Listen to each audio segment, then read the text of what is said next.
जगत्रयाचे भय नासिले लवणासुरा विरोधी सुखी केले युद्ध करिता म्या देखिले इंद्रापाशी बैसोनी. वाल्मिकी ऋषी सांगतात, शस्त्रगणा, तू केलेला पराक्रम मी माझ्या डोळ्यानं पाहिला. किती मोठेपणा आहे हो. एवढ्या मोठ्या माणसाची पाठीवर छाप पडणं किती आनंद वाटेल. लवणासुराला ऋषी वाल्मिकी ऋषी म्हणतात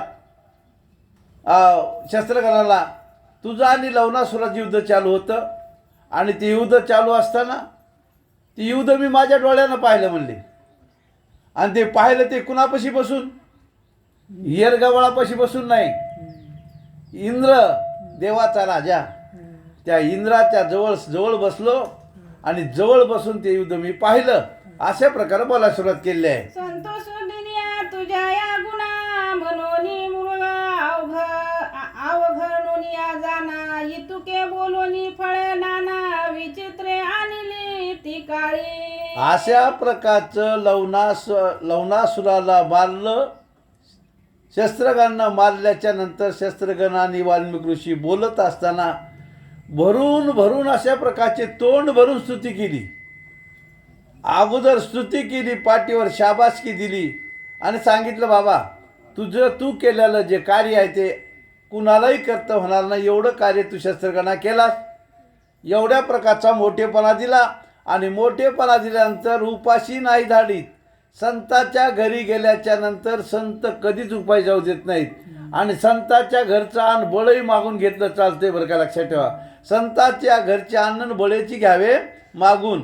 महान अशा प्रकारचे ऋषी होते. ऋषीनं विचार केला, माझ्या घरी सध्या रामाचा भाऊ आलेला आहे, महान बलवान आहे, रामभक्त आहे आणि रामभक्त जेव्हा आपल्या घरी आला तो उपाशी नाही गेला पाहिजे. हा माणूस धर्माचा नियम आहे, माणसाचा नियम आहे, नीतीचा नियम आहे. आपल्या घरी आलेला अतिथी हा अन्न न खाता पाणी न घेता न गेला पाहिजे, हा विचार ऋषीनं केला.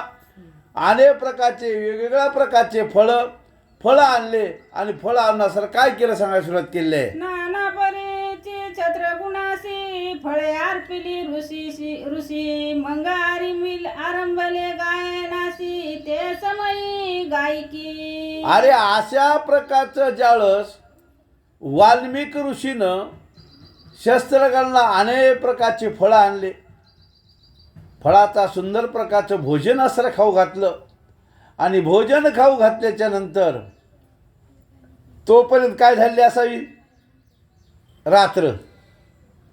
गायन केव्हा असायचं? रात्री. आता दिवसभर आपण कर्म करतो बरं काय फडसाहेब, दिवसभर कर्म. तुमच्या ड्युटीचं कर्म आहे, महाराजाचं कीर्तनाचं कर्म आहे, ज्याचं त्याच्या प्रमाणचं कर्म आहे आणि प्रत्येकाला हे कर्म करावं लागतं. संध्याकाळी आपल्याला वेळ मिळतो आणि वेळ काढून परमार्थ आपण करतो, बरोबर आहे. आणि वेळात वेळ काढून केला परमार्थ हा देवालाही पाहून होतो. किती अडचणीतून परमार्थ केला पाहिजे माणसानं. मला हीच अडचण होती तीच अडचण होती जर म्हणलं तो देवाला मान्य नाही. विचार करा, त्यावेळेस भोजन झालं आणि भोजन झाल्याच्या नंतर देवाचं नाव घेऊन झोपलं पाहिजे, हा नियम आहे. ज्यावेळेस काय केलं, शस्त्रगणाला सर फळं खाऊ घातले आणि वेळ झाला आणि गायनाला सुरुवात केली. काय गायन करता सांगायला सुरुवात केली आहे. वीणा मृदुंग टाळ मोहरी बरं. वादे वाजविता नाना परी वा वा. श्रीरामचरित्र ते अवसरी गाते झाले गंधर्व. काय नवलय माय बापू. कुठल्याही गोष्टीला लय पाहिजे, कुठल्याही गोष्टीला सूर लागतो, लक्षात ठेवा. आणि हे जे वाद्य जे लावलंय ना, हे वाद्य येरगबाळाचं वाद्य नाही. हे आपल्याकडे जे 2 वाद्य आहेत ना, 3 वाद्य आपल्याकडले देवमान्य आहेत, संत मान्य आहेत आणि 3 वाद्यच आपण वाजिले पाहिजे. हा आपल्या धर्माचा नियम आहे. आता 3 वाद्य कोणचे? त्यानं 3ही वाद्य आणले पण 3ही वाद्याचा उच्चार केला इथं. मृदंग, टाळ आणि विणा. लावणी मृदंग श्रुती टाळ घोषम शेवू ब्रह्मरस आवडीने.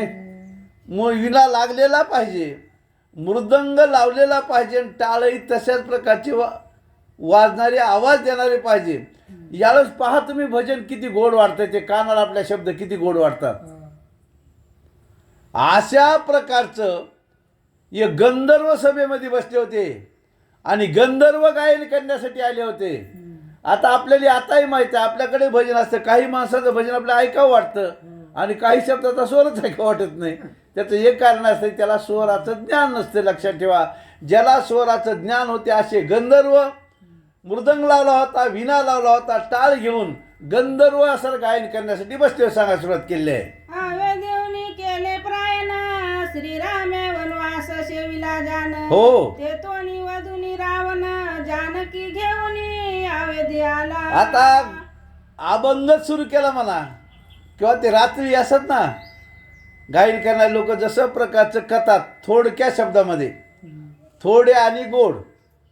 आता हे न कथा सुरू केली, गंधर्वांनी गायला सुरुवात केली, गाणं म्हणायला सुरुवात केली, अभंग म्हणायला सुरुवात केली. सुरुवात कुठून केली? अयोध्या नगरीमध्ये सुरुवात केली.